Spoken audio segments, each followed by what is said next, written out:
تو اب میں لندن سے سیر تفریح کر کر واپس آ گیا ہوں، لوٹ آیا ہوں کراچی، اور اپنے ہفت روزہ میگزین سے دوبارہ منسلک ہو گیا ہوں اور کام کرنے لگ گیا ہوں۔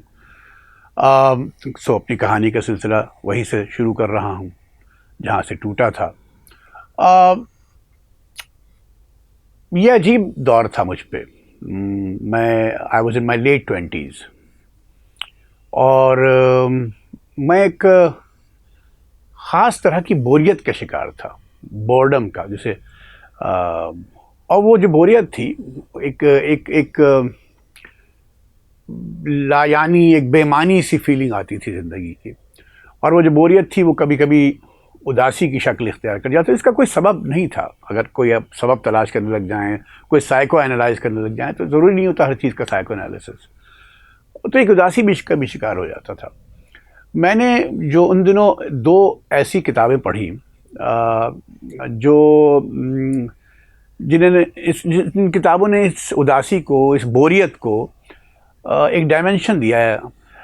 جب کراچی یونیورسٹی میں ادب پڑھ رہا تھا تو ان دنوں کافکا کا بہت چرچا تھا، اور آج تک ہے۔ کافکا تو ایک غیر معمولی لکھاری ہے، فرانس کافکا، اور کافکا کی کہانیاں وہاں ڈسکس ہوتی تھیں کراچی یونیورسٹی میں، انگریزی ڈپارٹمنٹ میں خاص طور پر۔ تو میں نے ایک کہانی تو میں نے پڑھ لی تھی۔ میں بہت سلو پڑھتا ہوں، لوگ سمجھتے ہیں کہ میں بہت پڑھتا ہوں، لیکن میں پڑھتا اتنا نہیں جتنا مجھے پڑھنا چاہیے، لیکن پڑھتا بھی ہوں تو سلو پڑھتا ہوں، مجھ سے بہت روانی سے نہیں پڑھا جاتا ہے۔ کافکا کی کہانی میں نے پڑھی تھی میٹامورفوسس، اس پہ میں کوئی اور کافکا پہ الگ سے قسط کروں گا۔ تو ایک سلسلہ تو جڑ گیا تھا یہ جو اس طرح کی کہانیوں سے۔ پھر جب یہ جو میں بتا رہا ہوں کہ میں ایک خاص طرح کی کیفیت کا شکار تھا، میں نے اب یہ کھیل کیا ہے آرٹس کاؤنسل میں جان اور میں کے نام سے، اس میں بھی میں نے اس کا ذکر کیا ہے اس بات کا۔ دو ناولز، دو کہانیاں میں نے ایسی پڑھی جن کو اگر آپ کیٹیگرائز کریں، ان کو کسی ذیل میں لائیں، تو وہ وجودی ایگزسٹینشلسٹ کہانیاں کہلاتی ہیں۔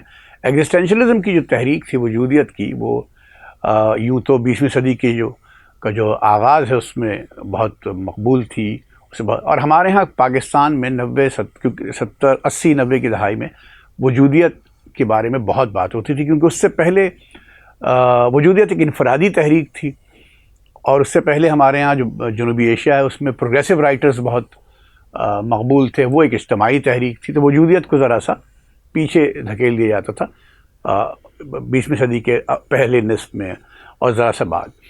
لیکن 80 90 میں کی دہائی میں وجودیت ایگزسٹینشلسٹ فلسفی جو تھی اس کا، تو وہ دو کہانیاں میں نے پڑھی۔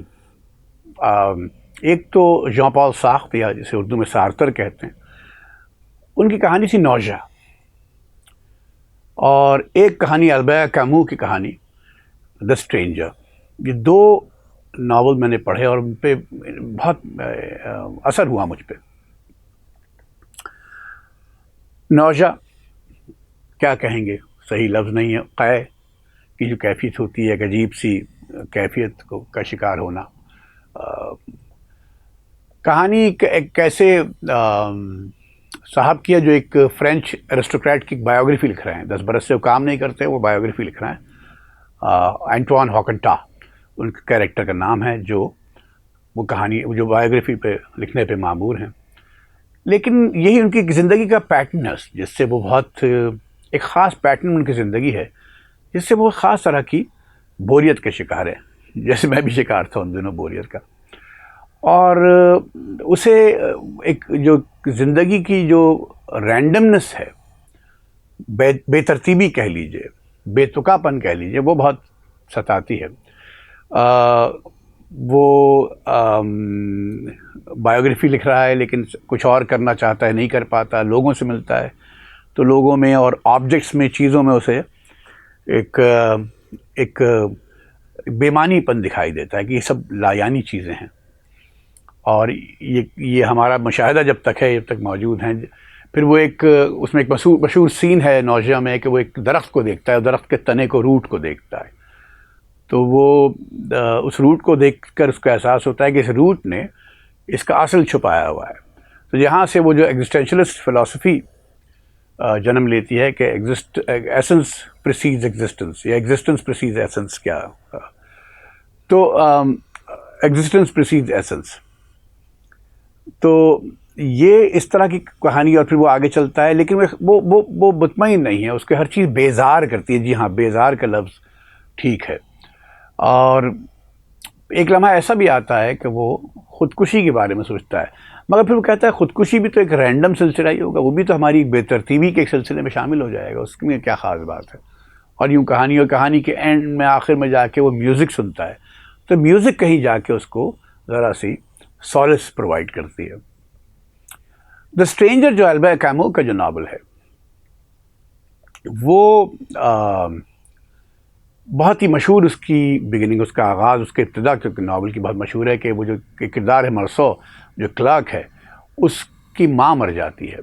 وہ ماں کے فیونرل پہ جا رہا ہے، لیکن اس سے کوئی غم نہیں ہے، کوئی افسردگی نہیں ہے، اور وہ ایسے ہی بہت ہی روبوٹک سٹائل میں وہ چلتا ہے، اور اس کو اطلاع مل جاتی ہے، پھر جاتا ہے. پھر وہاں جو لوگ ہیں اس سے کہتے ہیں ماں کا کافن کھولا، تو وہ کھولتا نہیں ہے، وہ دلچسپی نہیں لے رہا چیزوں میں، یعنی ماں کے جنازے میں اس کو دلچسپی نہیں ہے، بلکہ وہاں کھڑا ہو کے وہ سگریٹ بھی پیتا ہے، اور پھر وہ ادھر ادھر نکل جاتا ہے. اور وہ بھی اس کی بھی جو زندگی کی جو بے ترتیبی ہے اس کو وہ بھی دیکھتا رہتا ہے، اور وہ بھی اس کو محسوس کرتا ہے، اور وہ کوئی خاص جذبہ نہیں ہے اس کا زندگی جینے کا. اس کی زندگی میں جو لوگ ہیں، ایک خاتون دوست ہیں، اس کے ساتھ وقت بتاتا ہے، لیکن وہ بھی بہت اس کو بہت آرام نہیں ملتا اس کے ساتھ وقت بتانے میں بھی. پھر ایک صاحب ہیں جو ان کے پاس ایک کتا ہے، وہ اپنے اور کتے کا تعلق ان سے ڈسکس کرتے رہتے ہیں. پھر ایک صاحب ہیں جو ایک پمپ ہیں. یہ ایک بے ترتیبی کی ایک سیریز ہے، کبھی اس سے مل لیا، کبھی اس سے ملاقات ہو گئی، زندگی آگے بڑھ رہی ہے ایک بہت ہی لایعنی طریقے سے. پھر بھی کہیں جا کے اتفاق سے بظاہر پوری کہانی نہیں سنا پاؤں گا، کہیں اس سے قتل بھی ہو جاتا ہے، قتل ہو جاتا ہے ایک بیچ پہ، تو اس پہ پھر اس کا ٹرائل بھی ہوتا ہے، اس کا مقدمہ چلتا ہے. اور جج جو ہیں وہ اس کی جو ماں کے متعلق جو اس کی بیزاری ہے ماں کی موت کے متعلق، وہ بھی مقدمے میں کی جو مقدمے میں جو باتیں کی جو دلائل دیے جا رہے ہیں اس میں شامل ہوتی ہے. یہ دو کہانیاں 20ویں صدی کی بڑی کہانیوں میں سے ان کا شمار ہے. اور یہ اگر آپ ان کو اس دور میں پڑھتے ہو، اور اگر آپ زندگی کے بارے میں کو بہت گہرائی میں جا کے سوچتے ہیں، سبھی سوچتے ہیں، لیکن اگر آپ کوئی حساس آدمی ہیں تو یہ ممکن نہیں کہ کہانیاں آپ پہ اثر نہ کریں. ان دنوں تو ان کہانیوں نے مجھ پہ بہت اثر کیا، لیکن پھر چیزیں بدلتی ہیں. وہی ایک جو رینڈمنس ہے، چیزیں بدلتی ہیں، آپ کے خیالات بھی بدلتے ہیں، آپ آگے بڑھ جاتے ہیں یا پیچھے چلے آتے ہیں. مگر یہ بہت طاقتور فلسفہ تھا اور ہے وجودیت کا. جان ایلیا کے ساتھ کچھ وقت گزرا تو مجھے ان کی کوئی 2-3 شعر یاد آتے ہیں کہ تو نے مستی وجود کی کیا کی، وہ جو تھی غم میں ایک خوشی کیا کی، تیرا ہر کام اب حساب سے ہے، بے حسابی کی زندگی کیا کی، ایک نہ ایک بات سب میں ہوتی ہے، ہو جو ایک بات تجھ میں تھی کیا کی.